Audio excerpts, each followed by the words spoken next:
Então vamos lá, gente. Para começar a aula de hoje, né? Nosso primeiro tempo sempre redação aí. A gente vai dar continuidade com o conteúdo teórico, né? Vocês sabem que eu vou fazendo conteúdo teórico, e aí debate, estruturação da redação, essas coisas desse gênero. Então, hoje a gente vai começar a falar sobre a estruturação de parágrafo, né? Lembrando que a gente tem passado bastante por toda a parte teórica, né? A gente começou lá com tipos de texto, né? Verbal, não verbal, para a gente poder entender como é que se faz a construção da redação. Depois, a gente começou a entrar já em coesão, coerência. Depois a gente teve uma aula de montagem de redação, né? Como montar, como estruturar a sua redação, passo a passo, que eu trabalhei com vocês, né? Aquela redação da mobilidade urbana, ali também a gente trabalhou um pouco também de brainstorming, né? Que é para organizar as nossas ideias na hora de colocar no papel. A gente passou pelo tópico frasal, que é muito importante, né? A gente percebeu que cada parágrafo tem que ter um tópico principal, um tópico frasal. E aí, hoje a gente vai entrar na questão do parágrafo, né? O que são essas estruturas de parágrafo? É muito importante a gente entender como que se constrói uma redação, principalmente na formação de parágrafos. Por quê? O que acontece? Os parágrafos dentro de um texto dissertativo, argumentativo para concurso, né? Que a gente coloca aí, que sempre tem, né? Lá nas disposições do concurso, tem que ter de 20 a 30 linhas. Os parágrafos, eles devem estar entrelaçados, ou seja, eles têm que ter uma continuidade temática, né? Um eixo temático. E não dá para você escrever o parágrafo de introdução falando de A, o parágrafo de desenvolvimento falando de 22 e o parágrafo de conclusão falando de equação, né? Então tem que seguir uma ordem. E os parágrafos, eles servem para quê, né? Eles dividem o nosso texto em ideias menores acerca do tema, certo?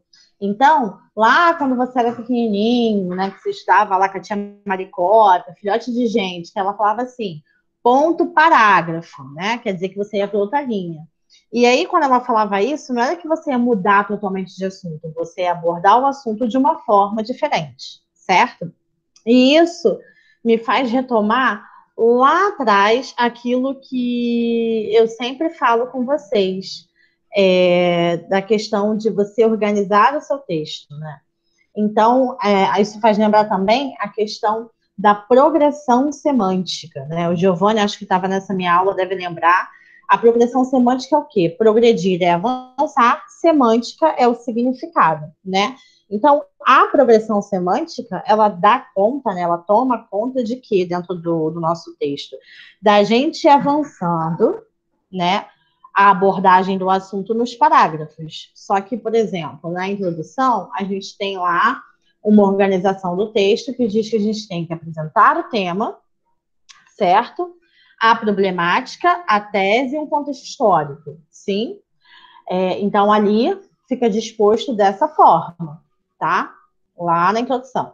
Quando a gente entra no primeiro desenvolvimento, a gente já tem que o quê? Selecionar o argumento, né? Explicar o que é esse argumento no tópico frasal, dar exemplos, né? Fazer aquela análise crítica, o que gera para a sociedade, o que não gera, qual é o problema, por quê, né? Trabalhar todas essas questões. Aí pode ter citação, coisas do gênero, né? O argumento de autoridade que a gente também já aprendeu. Quando a gente vai para o segundo desenvolvimento, né, o terceiro parágrafo, a gente não pode repetir o mesmo argumento que a gente trabalhou anteriormente. Então, o que acontece? A gente vai percebendo que vai tendo um avanço do sentido do nosso texto através dos parágrafos, sim? Então, é importante a gente conseguir construir esses parágrafos. Na última aula que a gente teve, né, de teoria de redação, a gente trabalhou os elementos coesivos, né? E o que a gente viu com os elementos coesivos, né, com os conectivos? A gente viu que não existem só as conjunções coordenadas e subordinadas, né? Nós temos estruturas, duas ou três palavras, muitas vezes, ou advérbios, conjunções, pronomes, que nós usamos para ligar as ideias dentro do texto e para retomar as ideias dentro do texto, né? E aí, a gente analisou pelo menos umas 3 ou 4 redações, né? E a gente foi analisar os elementos coesivos. E o que a gente percebeu? Existem elementos coesivos para você organizar a ideia dentro do parágrafo E existem elementos coesivos para você ligar a ideia de um parágrafo para o outro, certo? Então, essa é a importância, beleza? Vocês têm dificuldade de fazer o parágrafo na redação?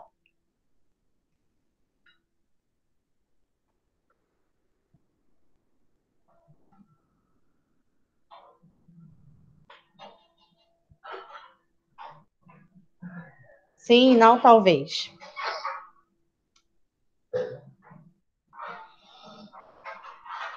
Sim. E qual é a maior dificuldade que você está tendo, Gia? Fala para mim.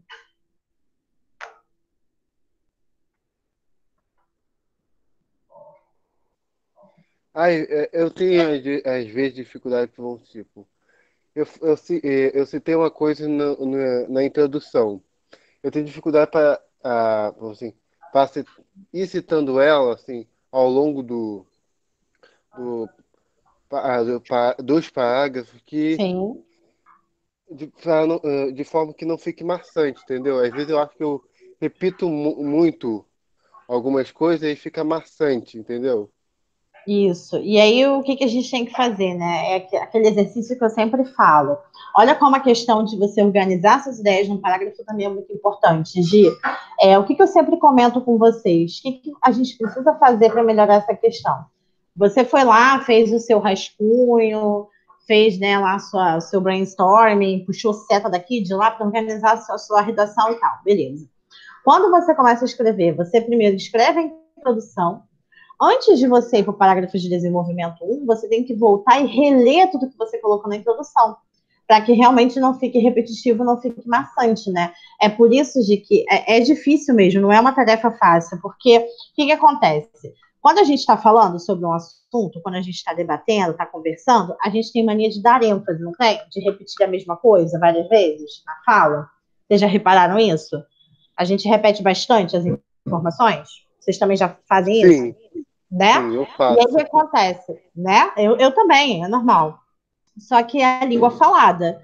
Quando a gente vai passar para o papel, a gente não pode ficar nesse repeteco, né?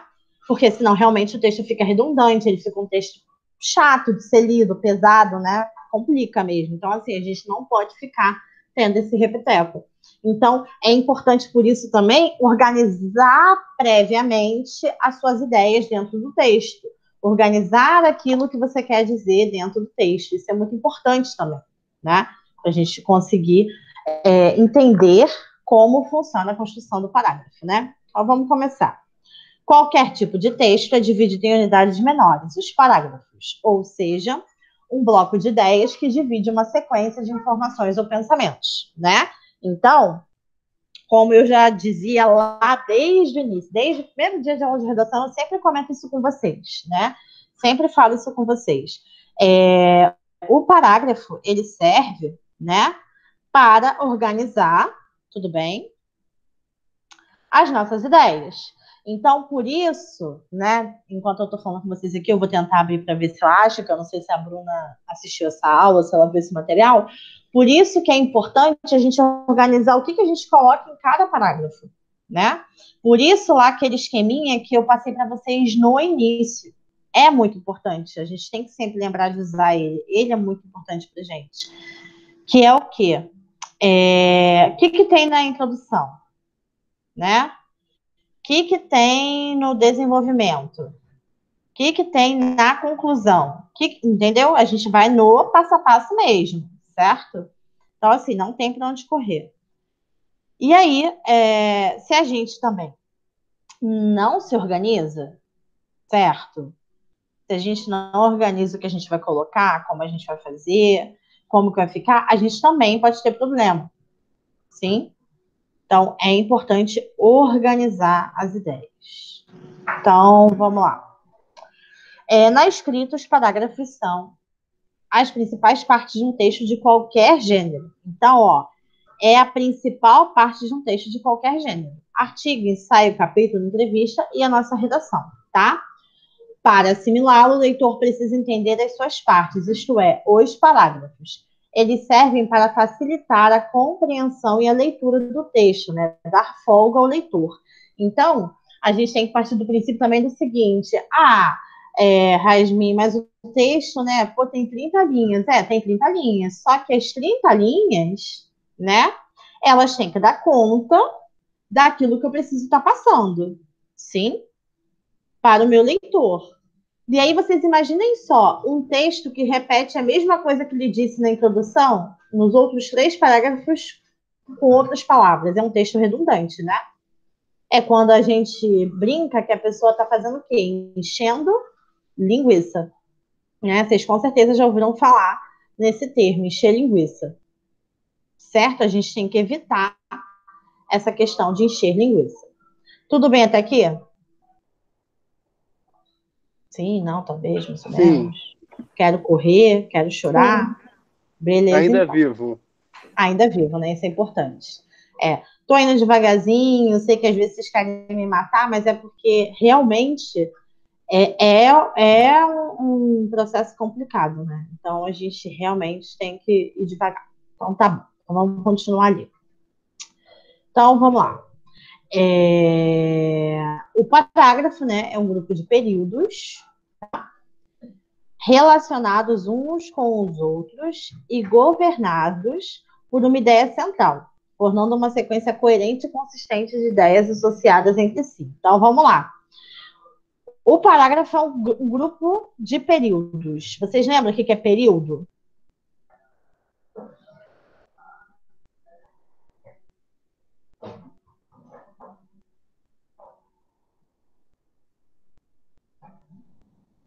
Não? O que é um período, quando a gente estuda na gramática?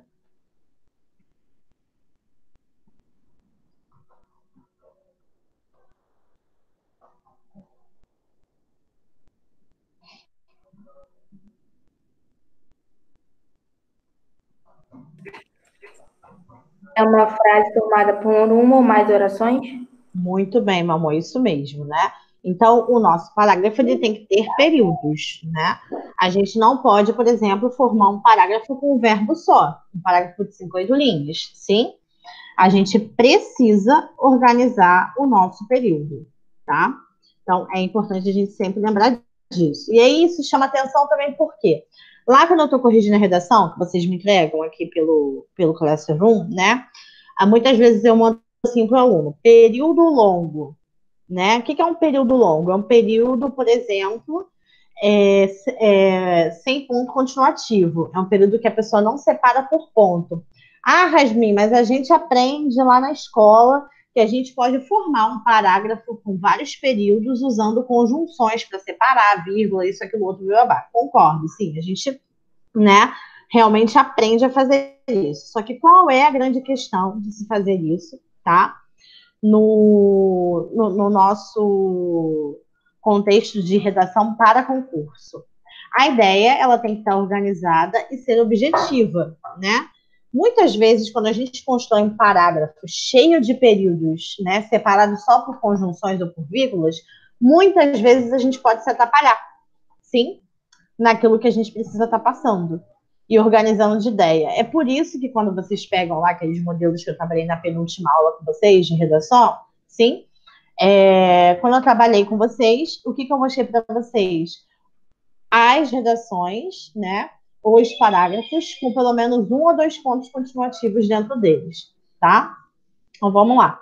E aí, vamos lá, formando uma sequência coerente e consistente de ideias associadas entre si. Então, também, a gente não pode pegar e fazer aquele modelo que eu já conversei com vocês várias vezes, que é o quê, por exemplo? O aluno pega e escreve a redação igual ele aprendeu lá de primeira a quarta série. Como assim, Rasmin, de primeira a quarta série? O aluno pega e coloca assim.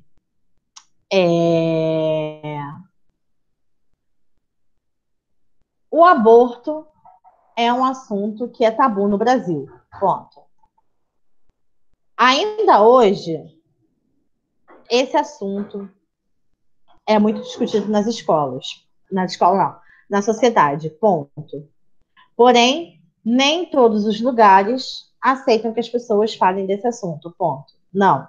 Né? A gente tem que usar estruturas de elementos coesivos. Dessa forma, assim sendo, portanto, logo, porém, a gente vai ligando essas ideias. Né? Então, a gente realmente precisa organizar nossas ideias dentro do parágrafo. Então, vamos lá. Ele é, portanto, uma unidade de pensamento, uma divisão do texto que gira em torno de uma ideia núcleo, expressa pelo tópico frasal. E aí a gente também aprendeu, né, há 3 aulas atrás, tópico frasal, né, uma aula que a gente teve. Então, o que acontece? Olha que interessante. Ele é, portanto, uma unidade, vou até colocar aqui em verde, né, de pensamento, uma divisão do texto que gira em torno de uma ideia núcleo expressa pelo tópico frasal. Então, vamos lá. Quem lembra do que é tópico frasal?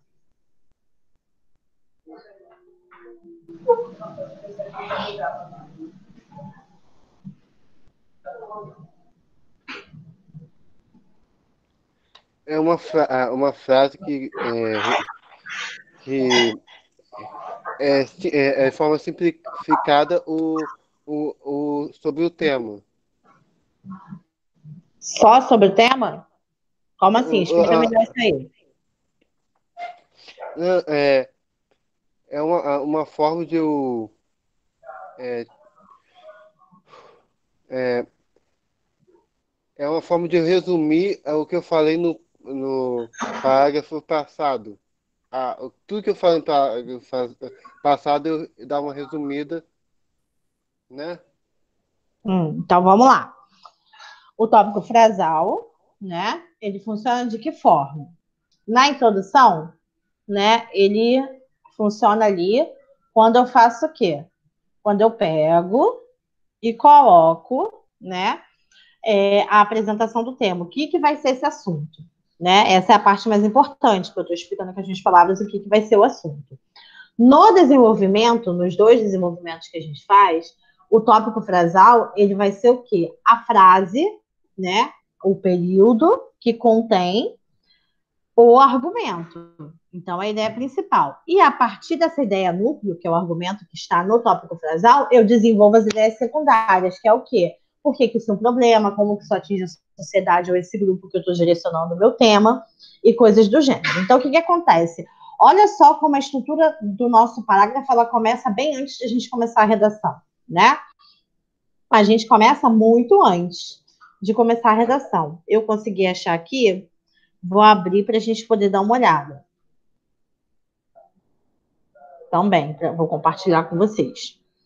Então, olha como começa muito antes, né? Da gente começar a fazer as questões de redação. Então, por exemplo, quando você está organizando lá, o que eu vou falar desse assunto? Vamos supor, violência contra a mulher, né? Você, na introdução, você tem que me dizer o quê? O que é violência contra a mulher, certo? É isso que você tem que me dizer lá. E aí você tem que citar os argumentos. No desenvolvimento 1, você já tem que o quê? Me dar um tópico frasal explicando qual é o primeiro argumento que você vai trabalhar sobre a violência contra a mulher. No segundo desenvolvimento, você tem que me dar um tópico frasal, né, para me dizer o que você vai abordar de argumento sobre a violência contra a mulher. Então, o tópico frasal, ele praticamente em cada parágrafo, ele está objetificando, simplificando aquilo que eu vou trabalhar no restante dele, tá?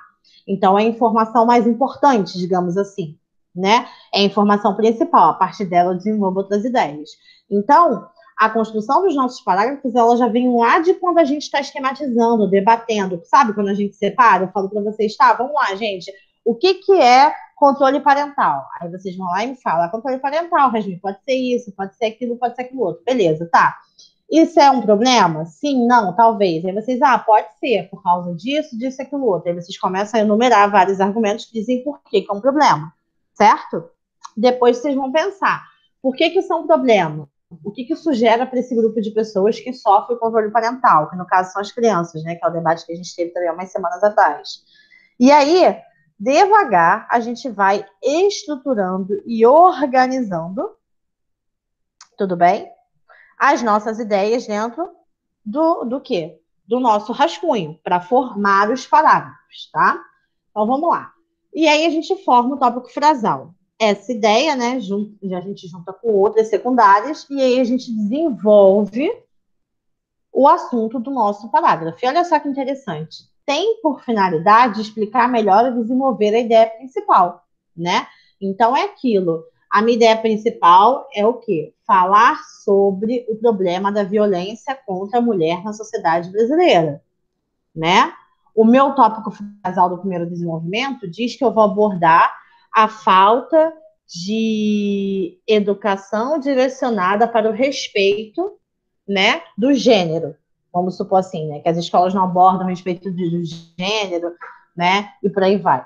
Então, a gente vai separando nossas ideias dessa forma, tá? Então, o que vai determinar a quantidade de parágrafos de um texto, né, e o tamanho de cada um deles é a nossa ideia principal e a ideia secundária, para saber como é que a gente vai organizar isso. Então, a gente volta lá para aquele assunto que eu falo para vocês. Vocês sempre me perguntam, né? Vou aqui tentar compartilhar aquela figura com vocês, só um minutinho. Vocês sempre me perguntam o seguinte, tá, Rasmin, quantos parágrafos tem que ter? Parágrafos, olha, quantas linhas tem que ter um parágrafo? Vai depender. Olha aqui, ó, aquela foto que eu sempre compartilho com vocês. Lá do início, quando a gente estava começando a fazer redação, né, nessa época de pandemia, eu passei essa foto aí para vocês. Então, vamos lá. A gente tem que ter o quê? Introdução é um parágrafo fixo. Então, ele só pode acontecer uma vez no nosso texto, dissertativo argumentativo, tá? Conclusão é um outro parágrafo fixo. Ele também só pode ocorrer uma vez no nosso texto. Agora, o desenvolvimento, ele é um parágrafo flexível, tá? O mínimo é 2, o máximo é 3 no texto dissertativo argumentativo. E aí, o que acontece? A gente separa de que forma? Como vocês têm no máximo 30 linhas no concurso para escrever, a gente separa que tem que ter pelo menos de 5 a 8 linhas cada parágrafo, né? Então, assim, não é uma coisa fechada, vai depender da organização das ideias de vocês, gente, tá?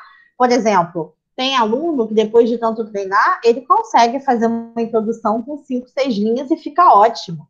Tem aluno que, de repente, precisa das 8, mas só que vocês têm que lembrar que vocês só têm 30 até o final.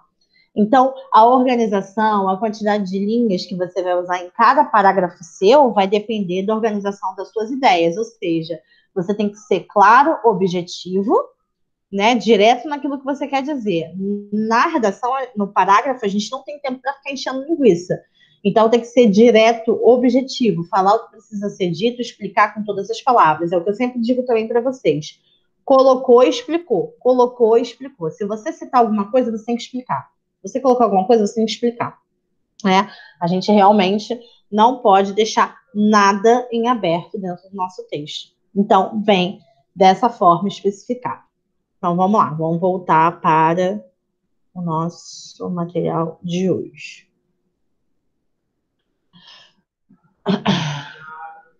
Então, vamos lá. O que é um parágrafo padrão? Né? Um parágrafo padrão, tá? Ele vai ter parágrafo padronizado, tá? Ele vai ter tópico frasal, desenvolvimento e conclusão, que é opcional, né? Eu posso finalizar a ideia dele se eu quiser, tá? É quando vocês colocam lá embaixo, nesse sentido, dessa forma, vocês finalizam, né? Portanto, quando você tenta finalizar cada parágrafo seu, tá? Você não precisa fazer só isso na conclusão, você pode fazer no final de cada parágrafo, tudo bem? Então, vou mostrar para vocês um exemplo daqui a pouco de como isso funciona. Mas vamos lá. O escritor deve apresentar a ideia central por intermédio de um período, que é o nosso tópico frasal, certo? E construir ideias secundárias por intermédio de outros períodos, orientadas para a ideia central, né? E como a Bruna aí lembrou, né? Período, né? É a formação de orações dentro do nosso texto, tá? De modo a formar um raciocínio completo. Essa ideia central corresponde ao que a gente chama de tópico frasal, certo? Então, vamos ver um exemplo dessa organização, como é que funciona, né? Então, a gente tem aqui, a educação é o caminho mais eficiente para a justiça social. Estudo e cultura tendem a aproximar os homens, fazendo-os não só mais solidários, como também mais preocupados com a evolução uniforme da sociedade. Assim, o equilíbrio dos direitos e a distribuição de renda proporcionam a ansiada igualdade. Então, vamos lá. Qual é o núcleo que a gente tem?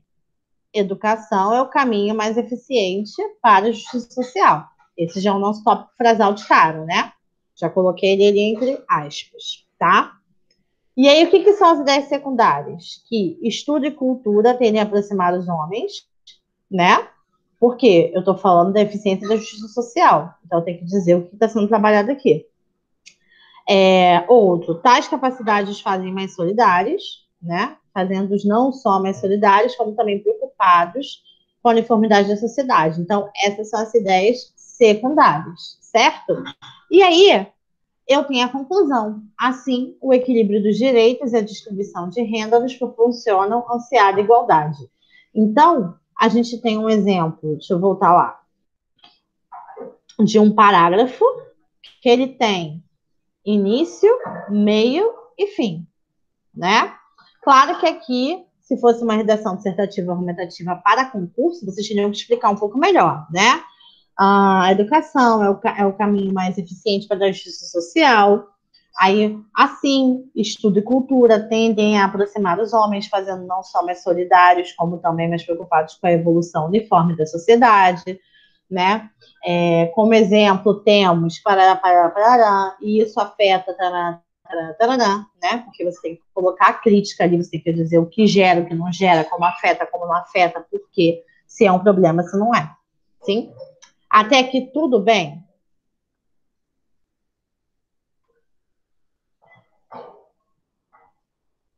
Sim, tudo ok. Tudo bem? Perfeito, então. Então, vamos lá. Continuando. É importante, porém, atentarmos para o fato de que nem todo parágrafo bem escrito se encaixa no modelo padrão de parágrafo, né? Aqui eu coloquei como curiosidade para vocês, porque, gente, qualquer texto vai ter parágrafo, tá? Como a gente viu lá no início, né? Um artigo de opinião, uma narrativa. Quando você pega um livro, você lê parágrafo, certo? Então, tudo vai ter parágrafo. Só que alguns se comportam de maneira diferente, né? Aí eu peguei aqui esse texto, né, um artigo tirado lá do Jornal Globo, que é do Nelson Mota, né? E aí a gente percebe, vai ver como ele escreveu o texto, e depois eu, lá embaixo, coloquei a análise da separação dos parágrafos. Então vamos lá. Paixão pelo amarelo. Nas ruas das grandes cidades americanas e europeias, sempre me admiro com o respeito e o temor dos motoristas pelas leis de trânsito. Não há horário ou pretexto para que algum carro avance com um sinal amarelo.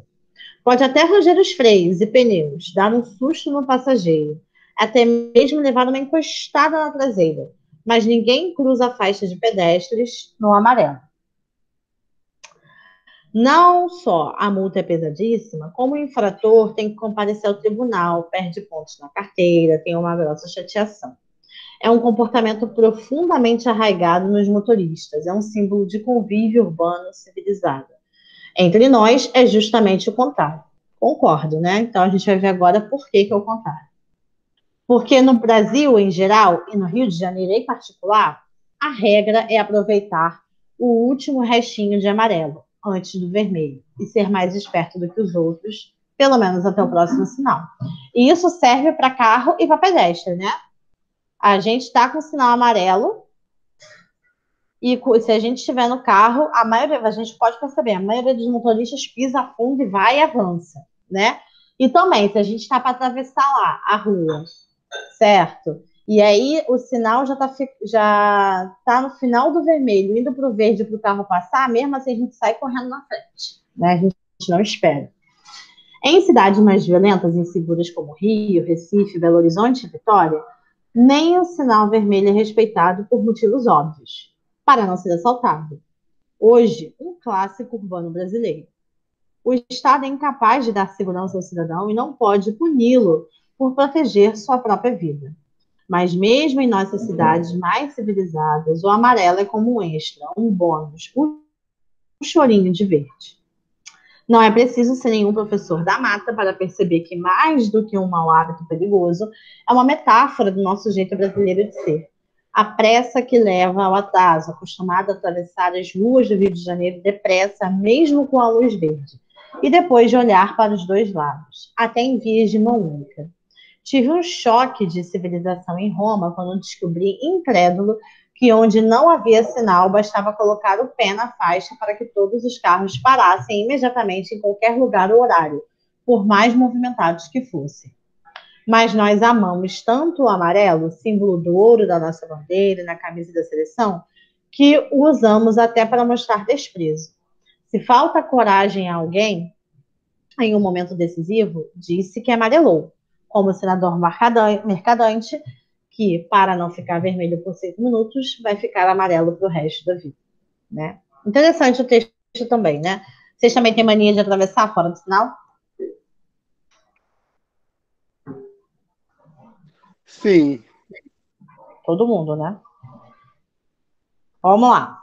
Então, a gente tem vários parágrafos, né? Mas eu acho que vocês perceberam que a estrutura desses parágrafos é um pouquinho diferente, né? Então, vamos ver como é que funciona isso aí.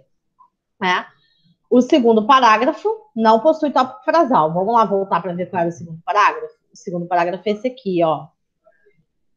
Porque no Brasil, em geral, e no Rio de Janeiro em particular, a regra é aproveitar o último restinho de amarelo antes do vermelho e ser mais esperto que os outros. Não tem tópico frasal, né? Ele está explicando alguma coisa aí, certo? Então, não tem um tópico frasal. Só que lembrando que esse texto é diferente, né? Não é um texto dissertativo argumentativo, é um artigo de opinião. Então, vamos lá. Ele, na verdade, apresenta a causa, né? Está explicando o porquê, né, da afirmação que ele fez no primeiro parágrafo, estabelecendo nitidamente um confronto entre o comportamento do brasileiro em geral e dos cariocas em particular, e dos americanos e europeus em relação à lei de trânsito. Rasmin, isso funcionaria na redação? Não. Eu não posso ter um parágrafo de 3 linhas que eu vou dar a causa do que eu falei lá em cima, que seria a introdução, tá? A gente não trabalha dessa forma. Vamos lá. No terceiro parágrafo, a apresentação de outro ponto da questão, a falta de respeito ao sinal vermelho para não ser assaltado, o que justifica o comportamento mais comum, aproveitar o restinho de amarelo antes do sinal vermelho. Mesmo com este comentário sobre violência urbana, o autor mantém a posição condenando o comportamento, né? Então, os parágrafos não apresentam uma estrutura padrão, né? Mas eles são importantes para que a gente entenda aquele texto, certo? E aí, para a gente tentar entender melhor como é que funciona isso numa redação, tá? E para que o texto seja inteligível, eu coloquei essa disposição aqui para vocês, né? E aí vou deixar também esse material já online, porque vocês têm exercício para fazer para me apresentar depois. Então, vamos lá. Quando a gente chega na prova, a gente recebe o tema, né? E o tema é uma coisa abrangente, certo? O tema é uma coisa grande, não é uma coisa pequena, certo? Então, por exemplo, quando você recebe lá a crise hídrica no Brasil, sim? E no mundo. Poxa, a crise da água é um tema grande, você tem que delimitar isso aí. Então, como que a gente faz isso? Então, vamos lá. O tema, vamos supor que vocês cheguem na prova de vocês, o tema central grande é desemprego, tá? Mas em cima dessa questão, a gente vai precisar delimitar o que eu vou falar sobre desemprego. Ou então, de repente, tem banca que especifica, né? Eu quero esse direcionamento. Igual, por exemplo,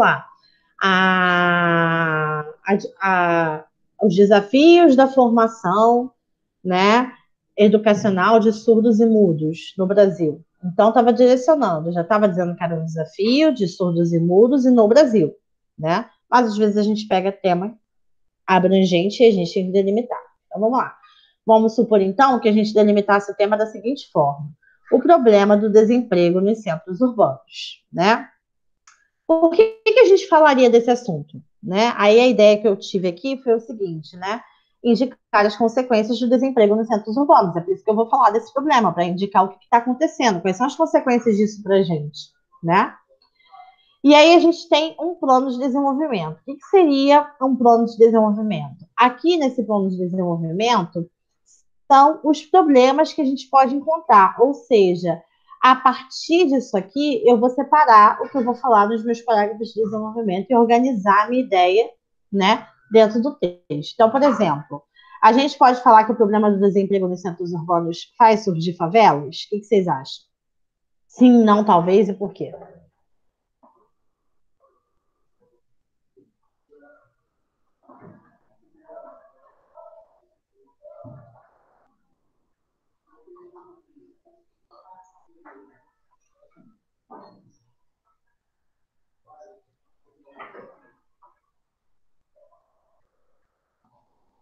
Gente.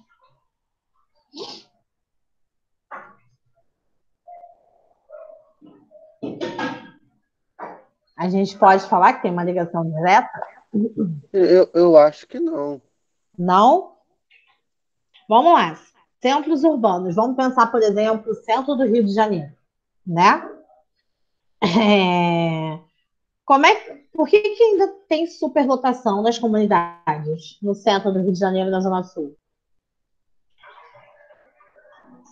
As pessoas gostam de morar naquela situação deplorável? Por que surgiu Não. a favela? O que aconteceu? Vamos lembrar um pouco de história. Lá atrás, vamos lembrar lá daquela época do cortiço, né? Foi logo quando surgiu logo depois da abolição da escravatura. O que aconteceu? As pessoas, né, os negros, principalmente que eram escravizados, as pessoas pobres não conseguiam emprego, né? Então elas queriam ficar mais perto dos centros urbanos para tentar arranjar um bico ou sobras de comida ou coisas do gênero, que numa cidade afastada, de interior, elas não iam conseguir. Então vamos lá. Você paga geralmente luz quando você mora numa comunidade?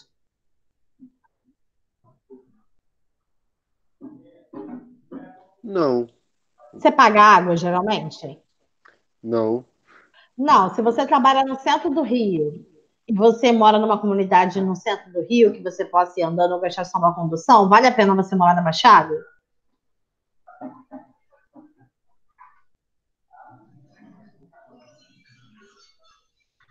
De certa forma, sim.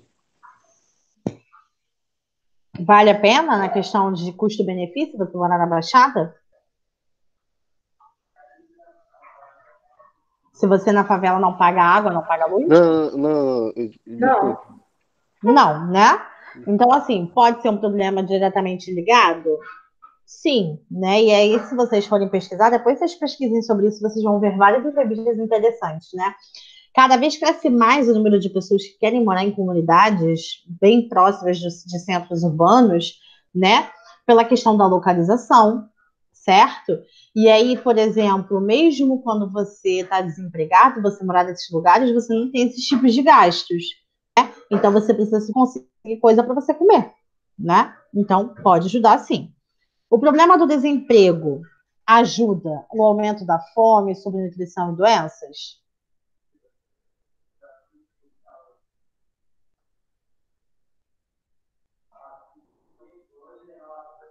Sim. Totalmente, né? Porque se você não tem dinheiro, como é que você faz? E a verdade é que a gente nem precisa pensar em desemprego, né, para pensar nisso. A gente pode colocar em pauta a questão mesmo das pessoas que ganham muito pouco, né? Então, você não consegue dar uma alimentação balanceada para os seus filhos e nem para você, e aí acaba tendo surgimento de vários tipos de doenças realmente. A gente pode dizer também que isso gera um aumento de vadiagem, roubos e crimes? Sim. Também, né? Totalmente. Muitas vezes as pessoas não têm realmente um emprego, alguma coisa fixa para fazer, e às vezes acabam, né, cometendo infrações. E um número crescente de menores desamparados, principalmente, né? Eu não sei vocês, mas quando você anda no centro de Nova Iguaçu, no centro do Rio, lá na Barra, qualquer sinal que você para, a quantidade de crianças que tem pedindo, ou fazendo malabarismo, ou vendendo alguma coisa, é enorme, né? E muitas vezes é porque a própria família também não tem condições de estar trabalhando junto com eles, certo? Então, a partir disso, o que você faria? Você iria escolher dois tópicos, né? Um para o primeiro desenvolvimento, outro para o segundo, certo? Então, isso aqui é um exemplo que eu coloquei. Claro, Rasmin, podia falar de outras coisas aqui. Gente, vocês poderiam falar de uma infinidade de coisas. Eu coloquei essas que veio à minha mente mais rápido, né? Então, vamos lá. O que eu quero de vocês? Esse exercício aí, né? Eu quero que vocês escrevam um parágrafo, né? Para cada tema que está sendo apresentado aí embaixo, tá? Ou seja, elaborar um tópico frasal e organizar as ideias no desenvolvimento, né? Pode escolher um só, não precisa fazer os dois, não. Então, por exemplo, na letra A eu botei assim: o tema seria as grandes cidades. Aí eu delimitei. Eu quero falar sobre as condições de vida nas grandes cidades, tá?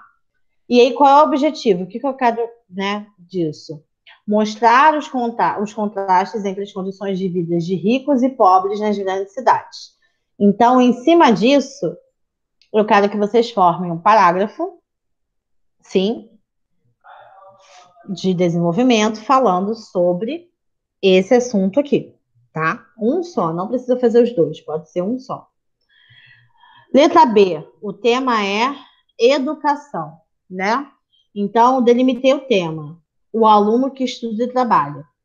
E aí o objetivo, indicar uma das causas dos alunos terem que trabalhar e estudar ao mesmo tempo, certo? Então, vocês têm que fazer um parágrafo, pensar no argumento para falar sobre essa questão do aluno que se desdobra estudando e trabalhando, tá? Por que isso é um problema, ou então por que isso acontece. E aí vocês podem decidir. Lembrando que um parágrafo tem que ter o quê? De 5 a 8 linhas, certo? E o terceiro ponto é preconceito, né? E aí eu estruturei preconceito racial, né? Não quero outro tipo, eu quero esse. E apresentar um argumento contra o preconceito. Por que que ele é um problema? E aí vocês têm que escolher, tem vários, né? A gente tem que escolher um para falar, tá? E aí essa atividade vocês podem fazer no caderno.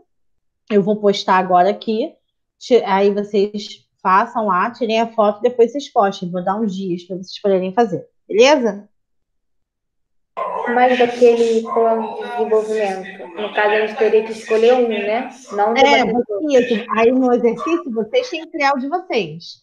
Eu dei só a parte inicial. Aí vocês podem pensar no que vocês acharem. Ah, eu acho que nesse assunto aqui do preconceito racial, vale a pena eu falar desse argumento. E aí você cria o seu parágrafo em cima do argumento que você escolheu. Deixei mais livre, deixei os argumentos para vocês escolherem. Sim? Sim, mas no caso de fazer dois desenvolvimentos, seria um tema para cada desenvolvimento ou, tipo assim, o mesmo? Dois, não. Vamos lá. A letra A, o tema é as grandes cidades. Aí o que acontece? Eu já dei o tema, a delimitação do tema e o objetivo. Vocês vão escolher um argumento para falar sobre o problema aqui da distinção. Olha só como é que eu já especifiquei, né? O contraste entre a vida de ricos e pobres de grandes cidades. Aí você tem que pensar no argumento, ou seja, no problema que isso aqui gera e fazer um parágrafo de desenvolvimento com um problema. Aí vamos lá. Como assim, Yasmin? Não tem esse exemplo aqui de cima que eu dei? Do problema do desemprego nos centros urbanos? Isso aqui, eu achei 4 argumentos. Então, vamos supor, você podia fazer sobre o surgimento de favelas. Num parágrafo de desenvolvimento, você explicar por que, que é um problema a questão do desemprego, porque gera o surgimento de favelas, o aumento de pessoas morando clandestinamente em comunidades carentes, Pereira Parará, Pão Duro. Aí vamos supor, o Giovanni quer falar sobre o número crescente de menores desamparados. Ele poderia fazer um desenvolvimento falando sobre isso, entendeu? Então, o que, que acontece? Vamos lá. No tema das grandes cidades, você pode achar 10 argumentos diferentes para falar sobre o contraste entre as vidas de rico e pobre nas grandes cidades. Mas você vai escolher um só argumento para escrever um desenvolvimento. Sim? Aí vamos lá. Na letra B, a mesma coisa, né? Aqui eu estou falando sobre a questão do aluno que trabalha e estuda ao mesmo tempo. Você pode ter 10 argumentos para falar sobre essa questão, 10 problemas que você vê nessa questão, mas você vai escolher um e vai montar o desenvolvimento, né? Com argumento, né? Lá no tópico frasal, vai explicar, vai dar exemplo, como se você estivesse fazendo uma redação mesmo. E o preconceito racial é a mesma coisa, né? Apresentar um argumento contra o preconceito racial. Porque eu só quero um desenvolvimento, mas você pode encontrar 50 aqui. Sim? Então vai separar dessa forma. Foi?